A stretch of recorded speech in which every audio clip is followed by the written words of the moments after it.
Today we have a special guest, Mr. Vikram Thakur, who is Senior Cabinet Minister in Himachal Pradesh government, having the charge of industry, transport, labor and employment.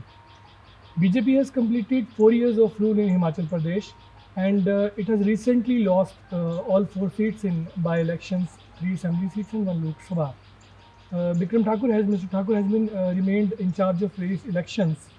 So today we are going to discuss that how his party is going to treat this defeat, that despite giving such a huge representation to a small state like Himachal Pradesh through its national president JP Nadda and even Mr. Anurag Thakur. So how they are going to treat this defeat? Mr. Thakur, how BJP is going to treat this defeat? निश्चित तौर में इस बात को मानना चाहिए कि हिमाचल प्रदेश में भारतीय जनता पार्टी ने 3 विधानसभा और 1 लोकसभा की सीट के ऊपर हार हुई है।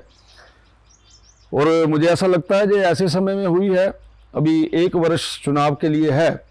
हम लोगों ने इसके ऊपर मंथन करना शुरू किया है, कहाँ कहाँ कमियां हैं, कौन कौन सी चीज़ें ऐसी हैं जिनको करना ज़रूरी है, उसके ऊपर हमने काम करना शुरू कर दिया है। और मुझे पूर्ण विश्वास है कि जो कमियां हैं, इन कमियों को आने वाले वर्ष में ठीक करेंगे और जो लोगों की अपेक्षाएं हैं सरकार से, उनको हम पूरा करेंगे। और निश्चित तौर से 2022 में दोबारा से भारतीय जनता पार्टी की सरकार बने, इसके लिए पूरा जोर लगाएंगे। Sir, if BJP has started preparations for 2022 and taken this defeat as a wake-up call, so unemployment is a big issue in Himachal Pradesh. So being an employment minister, industry minister, how you are going to deal with that?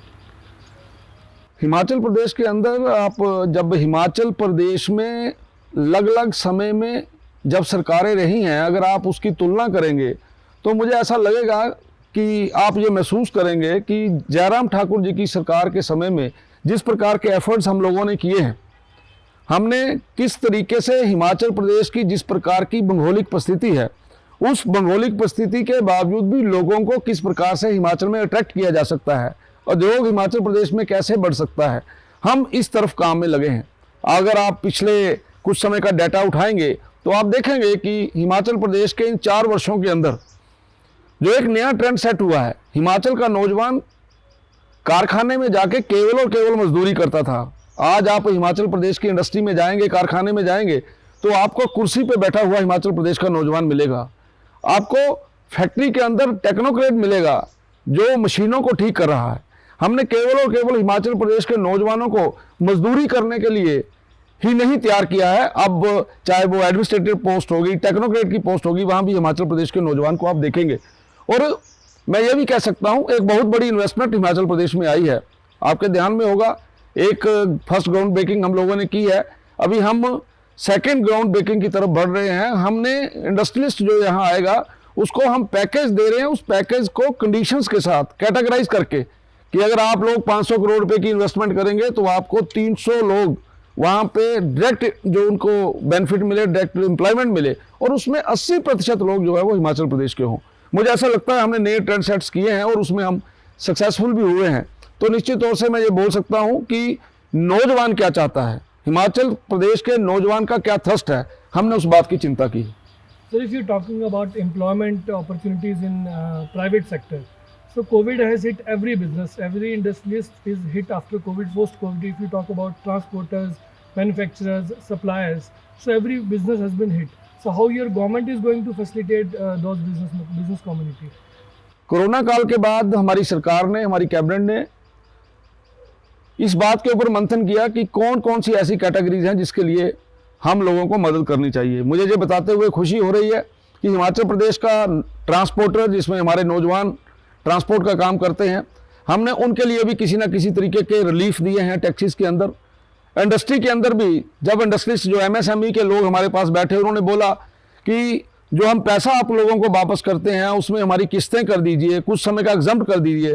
Hoteliers जो कि एक बहुत बड़ा business है हिमाचल प्रदेश के अंदर, एक बहुत बड़ी इंडस्ट्री है, उसके लिए भी हमने उन लोगों को रिलीफ देने के लिए भी किसी न किसी प्रकार से, चाहे उनका बिजली की कटौती की बात हो, पानी की बात हो, हमने उनके टैक्सेस को माफ़ करने की कोशिश की है।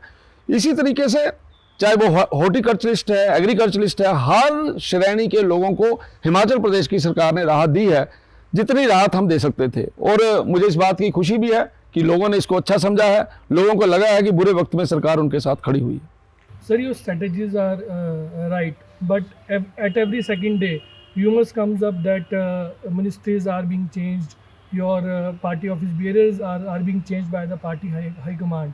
So how true it is that party high command is going to change leadership roles in Himachal in the party? ये ठीक है, समय समय के ऊपर इस प्रकार की बातें उठती हैं। मेरा ये मानना है कि जब ये बातें उठती हैं, इसमें बहुत से लोग ऐसे हैं जो हमारे वेल विशर्स हैं, बहुत से हमारे लोग ऐसे हैं जो हमारे क्रिटिक्स हैं।